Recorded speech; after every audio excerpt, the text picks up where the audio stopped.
Hi everyone, this is Glenn Flay from Boardgames and Bourbon. Right now I'm very excited to be giving you a preview of D-Day Dice, and what I have in front of me is a demo set.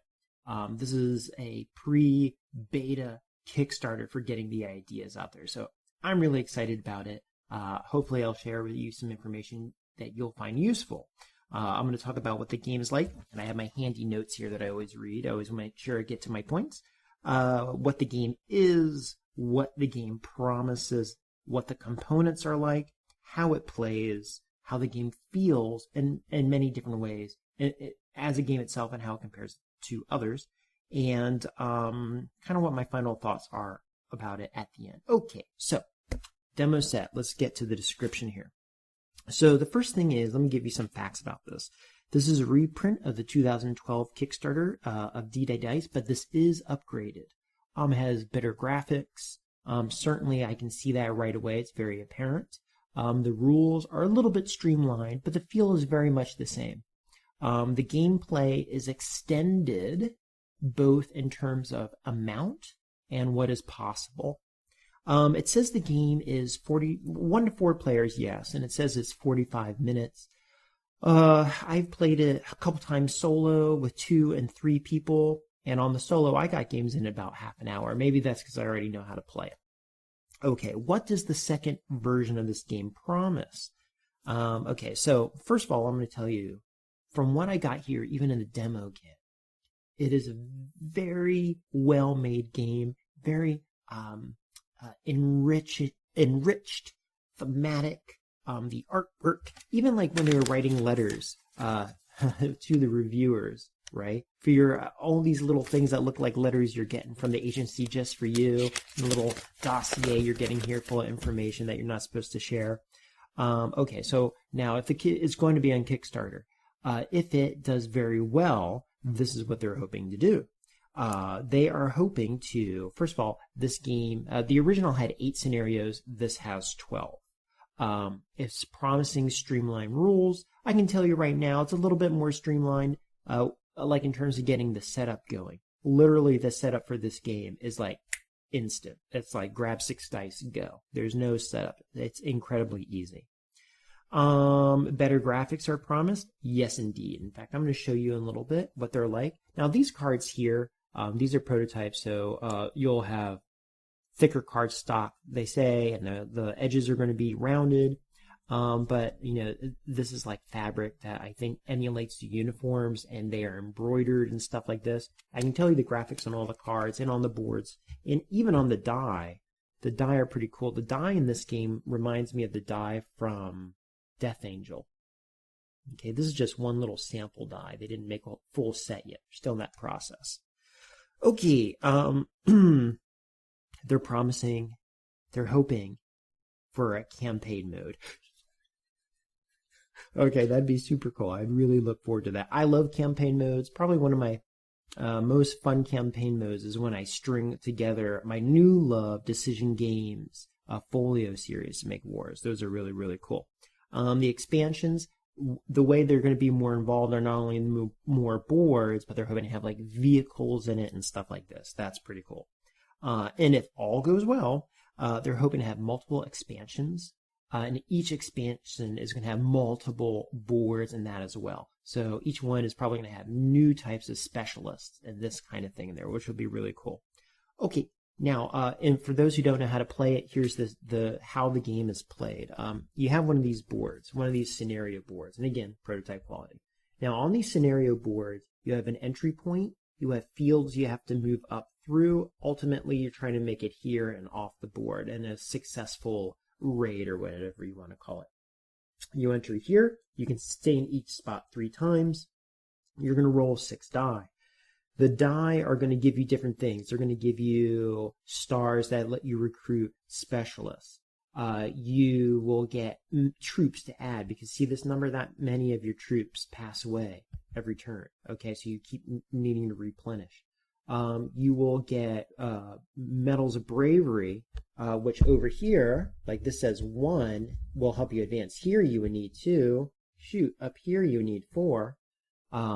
You also get items from fallen soldiers, I believe is the theme. and then that'll give you items and tools and benefits you can use as you move forward. And the way you do this is you roll a fistful of dice. The dice may cooperate with you or not. You may say, I really need men. I'm going to try to roll men. It's like Yahtzee or King of Tokyo. You're rolling these dice.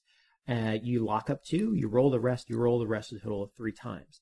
And you have to say to yourself, okay, do I take what the dice are giving me, or do I go for the plan I forged with trying to make this attempt to like go up Omaha Beach, which is what the demo is. Okay, these kind of debates are going on. Okay, now you do that using these cards. Now you're going to play up to 4 people as different countries. Okay, so this is one country's cards. They have their own color. They have their own graphics on the other side. And you have, like, for instance, you even have, like, the Americans involved. It has a little flag on the bottom. You have the art that separates you. All the cards on the other side appear to be the same to me, but they all do different things. What do these cards do? Here this says hero. It lets you spend courage or a star to save somebody. So you can save one of your other things to make the game move easier for you. You may ignore a skull roll. Skull rolls negate one of your dice. You can get extra tools. You can ignore landmines. You can lose 1 less soldier. That's great. You can gain a soldier for every time you roll a combination. And there's bonuses for rolling combinations in the game. It's pretty cool. This one here says reroll 1 die in your final tally to try to get what you want. Okay. Now beyond that, you're going to have awards. If you roll, I think it is 1 of every face on the die, you get an award. And I'll keep these secret here, but they give you cool little things. The graphics are cool on the other side too, but I'll keep these a little secret. There's also items you can get. And look at this nice big thick stack of items you can get here, regular items. And they have different costs. Like this says 12. I don't want to give too much of it away. This says 20. You would need 20 tools essentially to find in the game to buy these things. Okay? And that's basically how the game plays. The rule book, incredibly easy to read. I love the art. Look at this, man. You have that olive green crate, which is really cool. Now in this one, this is written specifically for testers, but the demo kit is so promising for what I expect will come. I'm really jazzed and enthused. Every player is going to have their own little player mat and their own little, see here, you get one for every color. And on the other side has all the rules written right out for you, man. You will never be lost in this game. You'll always know how to play it. You're also going to get this little dial that keeps track of all your figures for you. And that looks cool too. Everything is so tied together so nicely. It really looks good. Okay. So yes, how to play the game. You have those scenarios. You're trying to decide what you need. There is a push your luck aspect in it with the die roll, but there is an informed die roll because, like I said, if you're moving up here, like let's look on this board for instance. I'm moving up here. I got a free tool. Okay, now I'm moving here. It says I need a very specific soldier right here. Check mark. I must have this guy. Okay, to move here. Well, if I need to get this guy in the game, I need to get stars so I can buy this guy, which means I might reroll these other die I have, hoping I get the stars so I can do it. But I kind of need more men, or I need more of that other thing. So there's this, you're debating all these things. Now, that's hard enough when you're solo, but when it's the multiplayer game and you have multiple people on the board, you're crowding areas. Like, let's see, there's a spot in here, like in this one, it says only one team each can be here. You're crowding out the board. You're crowding out resources.